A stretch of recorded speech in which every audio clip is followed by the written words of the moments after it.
The first time I laid eyes on Heather Trash, she was planted right at the edge of my property line, arms folded, lips pursed like she'd just found a bug in her salad. Except in her world, I was the bug. They called her the HOA vice president, but if you ask me, she was more like the self-appointed sheriff of Willow Lane, always on patrol for some imagined slight. My name's Yates Ellery, used to be a contractor. Now I'm just the stubborn guy with the ranch and the steel gate that set off the powder keg. I didn't come out here for drama, trust me. I wanted open space, quiet mornings, a long gravel drive, and maybe some peace after a lifetime on job sites where people fight over inches. Built myself a modest place on 10 acres, putting a good sturdy gate at the front, because it's my property and I'd like to decide who comes through it. But apparently that simple steel gate triggered a one-woman crusade. First words out of her mouth, I swear, "You can't put that there." She pointed at the gate like it had called her names. I leaned against the fence, chewing a toothpick, trying not to laugh. Pretty sure I can seeing as how it's my land surveyed, recorded, permitted the whole 9 yards. She sniffs real theatrical. It blocks my shortcut from Willow Lane to the clubhouse. I've walked through here for years. And I just blink because, sometimes you're so surprised by the audacity you have to take a second. So you've been trespassing and now you're mad I stopped you. She snapped. It's community access, like saying it louder would make it true. Nope, I said, tapping the post. This is mine. Bought it, paid for it, and the only footprints I want here are mine or someone I invite. She stomped off, muttering about the board. I figured that was the end, man. Was I wrong? A week later, I get a handwritten letter, all curly script on HOA letterhead. Your gate violates Section 7B of the Community Aesthetic Code. Remove within 5 days or face a $500 fine. I almost spit out my coffee. Section 7B covers mailbox height and paint colors, not steel gates. And besides, my property wasn't even technically under the HOA's jurisdiction. I checked with the county YUP. My land's an island outside their little kingdom. I wrote back polite as I could manage, gate staying. Not your jurisdiction. Thought that'd settle things? 2 days later, I catch Heather on my property again, this time with a clipboard and tape measure poking around like she's planning a moon landing. I stepped out. Unless you're timing how fast you can leave, I'd suggest you do it. She froze, then scurried off, swearing the HOA would escalate.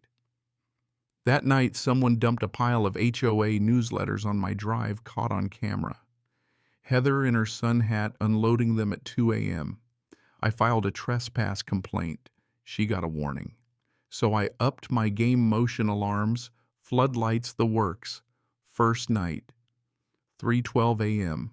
Alarms start howling, lights go off like Vegas. And there she is, sitting in the dirt, clutching her ears, shrieking.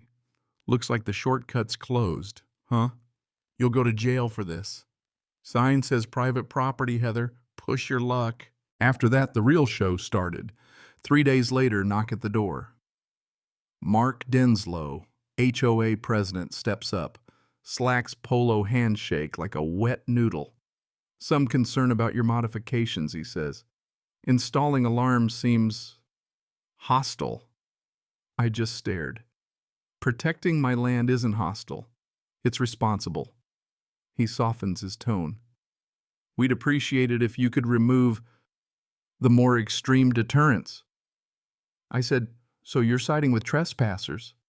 He tried to walk it back, but it was clear they'd rather I roll over and play nice.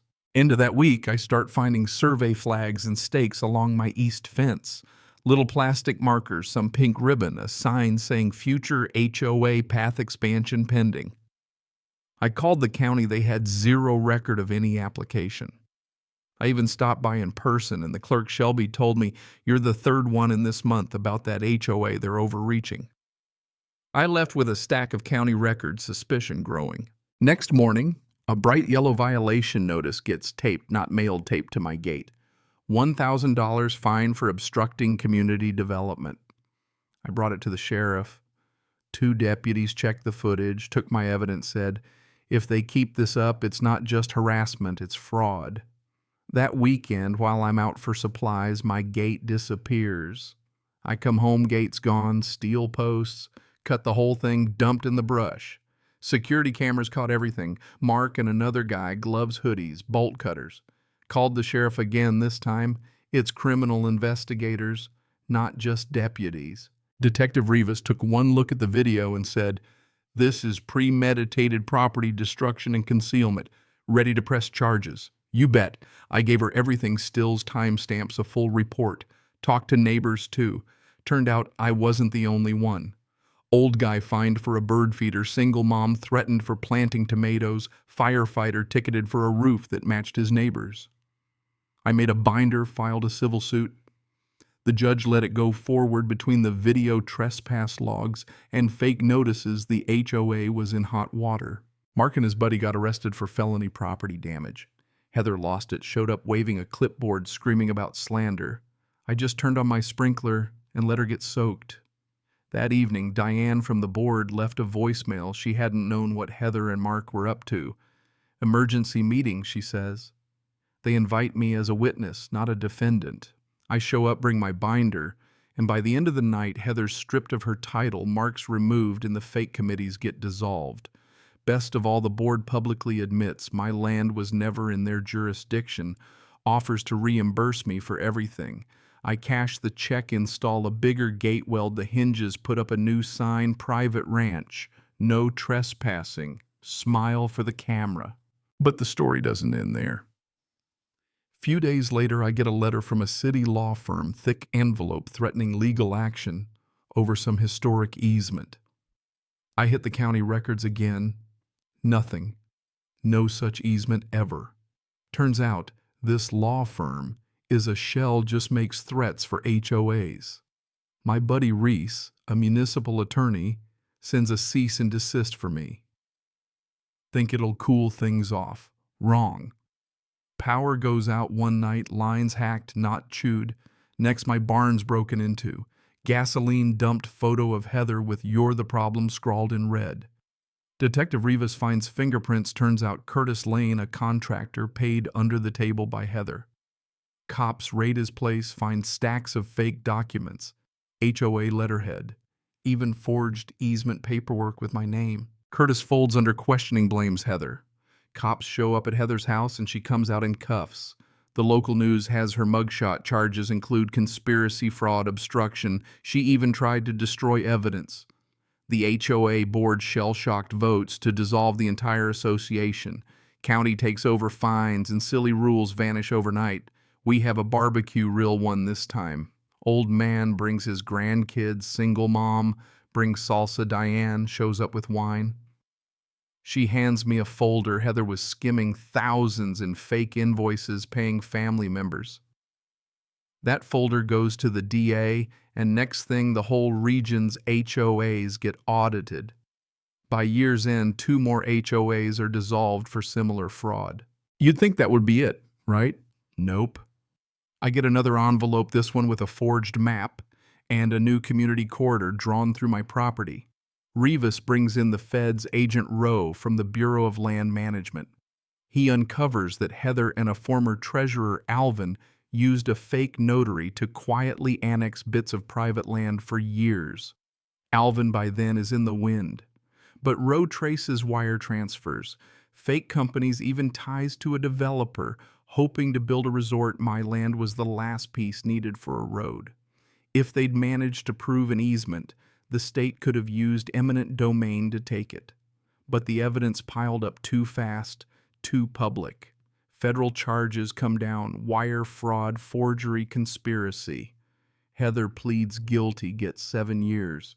Alvin gets 12. Restitution goes out to every neighbor scammed. The old HOA is gone. In its place, the neighborhood forms a volunteer committee. No fines, just potlucks and a group chat. I pass on joining, still like my space. Built a new gate, named it the Shortcut as a joke. Wired it with alarms, even a speaker that blares bagpipes at 2 a.m. if anyone crosses uninvited. So far, just one late-night surprise. The real kicker, at the town hall I hosted afterward with neighbors and even Agent Rowe folks, realized how close we all came to losing more than a shortcut. Diane took the stage, said, Turns out the only gate that mattered was Yates. He never let it swing open without cause. And for the first time in years, I actually felt like the peace and quiet out here was earned. So what do you think? Where's the line between protecting your rights and playing nice with the neighbors? Would you have fought back or just let it slide? Drop your thoughts below, because sometimes the real story in these communities isn't just about property lines. It's about standing your ground when no one else will.